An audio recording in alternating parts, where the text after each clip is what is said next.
Assalamualaikum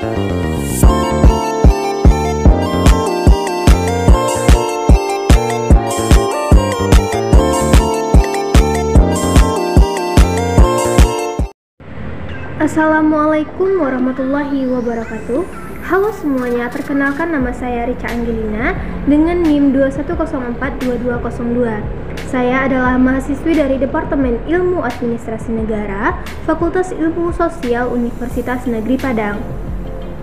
Baiklah, video kali ini saya buat dalam rangka untuk pemenuhan tugas mata kuliah Komunikasi dan Advokasi Publik, yang mana dosen pengampunya yaitu Ibu Nora Eka Putri SIP MSI. Nah, pada kesempatan kali ini saya akan membahas materi pada pertemuan pertama yang mengenai proses komunikasi. Di dalamnya terdapat juga unsur-unsur komunikasi. Nah, untuk itu kita perlu mengetahui apa sih itu komunikasi. Komunikasi adalah proses saling bertukar informasi, gagasan, atau perasaan antara individu atau kelompok menggunakan berbagai cara seperti lisan, tulisan, atau nonverbal. Ini merupakan fondasi dalam interaksi manusia dan penting dalam semua aspek kehidupan. Menurut Richard Lee Wiseman, dia mengatakan bahwa komunikasi sebagai proses yang melibatkan dalam pertukaran pesan dan penciptaan makna. Makna yang tersimpan dalam definisi ini memberikan pengertian bahwa komunikasi efektif apabila orang tersebut menafsirkan pesan yang sama seperti apa yang disampaikan oleh komunikator pada komunikan. Nah, komunikasi yang menuntut adanya partisipasi dan kerjasama dari pelaku yang terlibat, kegiatan komunikasi atau berlangsung akan baik apabila pihak-pihak yang berkomunikasi sama-sama ikut terlibat dan sama-sama mempunyai perhatian yang sama. Nah, setelah mengetahui definisi dari komunikasi tersebut, kita perlu mengetahui proses komunikasi. Proses komunikasi adalah suatu proses bagaimana suatu pesan atau informasi bisa sampai dari penyampaian pesan atau komunikator kepada penerima pesan atau komunikan. Jadi, proses komunikasi cukup bervariasi, mulai dari yang sederhana sampai yang memiliki kompleksitas yang tinggi. Nah, yang mana di sini saya akan membahas mengenai proses komunikasi yang pertama, yaitu proses komunikasi pada level face to face. Nah, maksudnya pada level ini komunikasi relatif sederhana, maka suatu pesan dapat langsung disampaikan oleh komunikator kepada komunikan dan jawaban atau tanggapan dapat segera diketahui komunikator. Nah, yang kedua yaitu proses komunikasi pada level small group. Proses ini terjadi pada komunikasi kelompok, dapat dilakukan secara face to face juga, tetapi dapat juga menggunakan berbagai cara lain, misalnya dengan pesan tertulis, surat, kertas memo, pesan di whiteboard, undangan melalui teman-teman, dan lain-lain sebagainya. Yang ketiga yaitu proses komunikasi pada level organisasional. Proses komunikasi dalam level komunikasi organisasi tentu saja berbeda pada kelompok formal atau organisasi. Contohnya itu lembaga pendidikan, perusahaan agribisnis, lembaga siaran, lembaga penerbitan, perusahaan perkebunan, dan lain-lain sebagainya. Pada tingkatan ini, penggunaan berbagai teknologi informasi atau teknologi komunikasi lebih maju dibandingkan pada tingkatan kelompok. Nah, yang keempat yaitu proses komunikasi pada level komunikasi massa.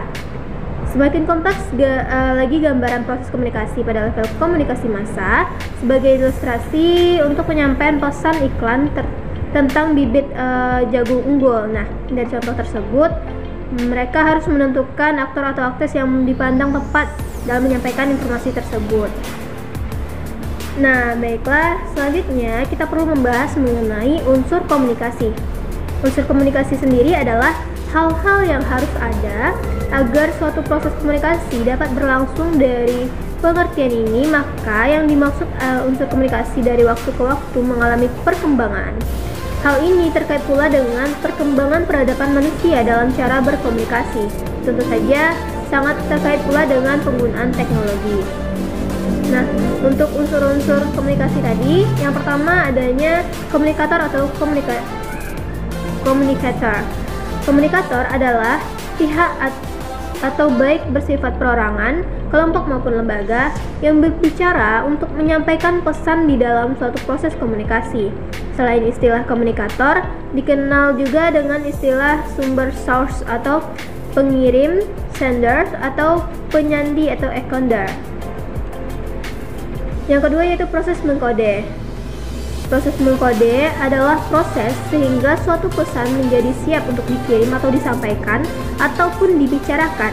Proses mengkode ini dilakukan oleh encoder atau bisa juga oleh sender atau source ataupun komunikator.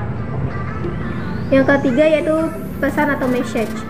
Pesan adalah suatu yang akan disampaikan dalam proses komunikasi. Sesuatu tersebut bisa berupa informasi, teknologi, pengetahuan, sikap tertentu, opini tertentu, hiburan, keterampilan, dan lain sebagainya. Nah, yang keempat yaitu saluran atau channel. Telah diungkapkan bahwa saluran komunikasi adalah melalui mana suatu pesan dapat diterima oleh komunikan. Saluran komunikasi dibedakan menjadi saluran bermedia dan saluran tanpa media. Nah, yang kelima yaitu proses membuka kode. Yang mana proses membuka kode ini adalah suatu proses untuk menerjemahkan suatu pesan yang dilakukan oleh penerima pesan. Yang keenam yaitu komunikan.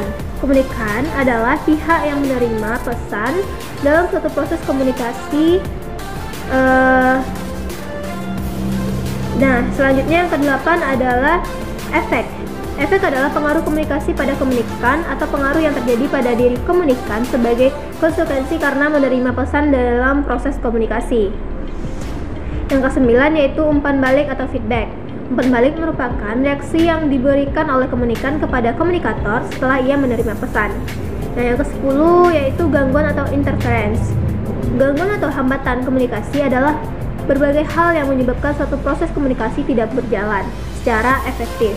Gangguan komunikasi ini dapat terjadi di mana saja selama berlangsungnya proses komunikasi.